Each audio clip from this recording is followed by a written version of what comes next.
IT jobs శతకోటి problems. పూర్తి వివరాలకు చదవండి రేపటి సాక్షి హైదరాబాద్ ఎడిషన్. తిరుమలలో మళ్లీ దర్శనాల దందా మొదలైంది. ఓ పక్క వీఐపీల దర్శనాల సంఖ్య తగ్గిస్తామని టీటీడీ చెప్తోంది. మరోపక్క సిఫార్సు లేఖలు పక్కదారి పడుతున్నాయి. ప్రజాప్రతినిధుల లేఖలపై టీటీడీ ఆంక్షలు విధించింది. శుక్ర, శని, ఆదివారాల్లో శ్రీవారి దర్శనానికి సిఫార్సు లేఖలు తీసుకోరు. మిగిలిన 4 రోజుల్లోనే సిఫార్సులను అనుమతిస్తారు.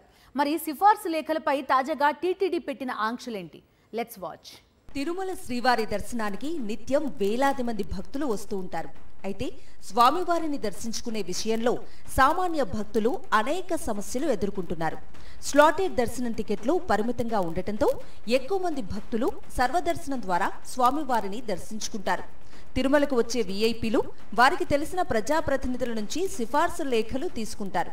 ఈ లేఖల ద్వారానే ఇతర ప్రాంతాలు, రాష్ట్రాల నుంచి వచ్చేవారు వీఐపీ దర్శనం చేసుకుంటారు.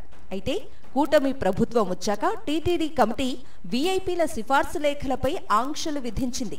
కానీ ముందుగా భక్తులకు తెలియచేయకుండా టీటీడీ తీసుకునే నిర్ణయాల వల్ల వీఐపీ భక్తులు ఇబ్బందులు పడుతున్నట్లు చెబుతున్నారు. ప్రజాప్రతినిధులు ఇచ్చే లేఖలకు వీఐపీ దర్శనం కాకుండా ప్రత్యేక ప్రవేశ దర్శనాల అవకాశాన్ని కల్పిస్తున్నారు. దీనివల్ల సుదూర ప్రాంతాల నుంచి వచ్చే భక్తులకు సమస్యలు తప్పటం లేదు. సిఫార్సు లేఖలు ఇచ్చిన ప్రజాప్రతినిధి, ఆయన నుంచి లేఖలు తీసుకున్న వీఐపీలు ఒకే రోజు శ్రీవారి దర్శనానికి వస్తే వీఐపీలకు దర్శనం లభించటం లేదు.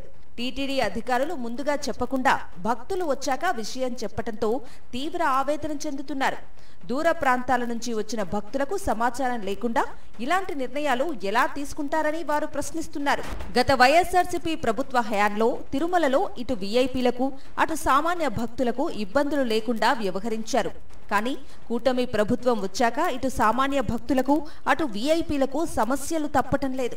అధికారుల అవగాహన లోపం వల్లే ఇలా జరుగుతోందని అంటున్నారు. ఇదే సమయంలో తిరుమలలో దళారీ వ్యవస్థ కూడా మళ్లీ మొదలైంది. గతంలో ధర్మారెడ్డి టీటీడీ ఈవోగా ఉన్న సమయంలో తిరుమలలో దళారీ వ్యవస్థను కూకటి వేళ్లతో పెకిలించారు. ఇప్పుడు వైట్ కాలర్ దళారీలు భక్తులకు అధిక ధరలకు టికెట్లు అమ్ముతున్నారు. గత 4 నెలల కాలంలో అనేక మంది దళారీలను పట్టుకుని పోలీసులకు అప్పగించారు. అక్రమ మార్గంలో దర్శనం టికెట్లు పొందటానికి భక్తులు ఉత్సాహం చూపుతుంటే భక్తుల అవసరాన్ని దళారీలు క్యాష్ చేసుకుంటున్నారు.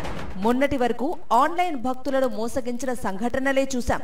ఇప్పుడు మళ్లీ సిఫార్సు లేఖల ద్వారా లభించే దర్శనం టికెట్లు అమ్మి పట్టుబడుతున్న ఘటనలతో తిరుమలలో మోసాలు, దందాలు 2019కి పూర్వపు స్థితికి చేరాయనే అభిప్రాయాలు వ్యక్తమవుతున్నాయి. మరి టీటీడీ అధికారులు దళారీ వ్యవస్థపై ఉక్కుపాదం మోపుతారా? అంతా మనవాళ్లే కదా అనుకొని వదిలేస్తారో చూడాలి.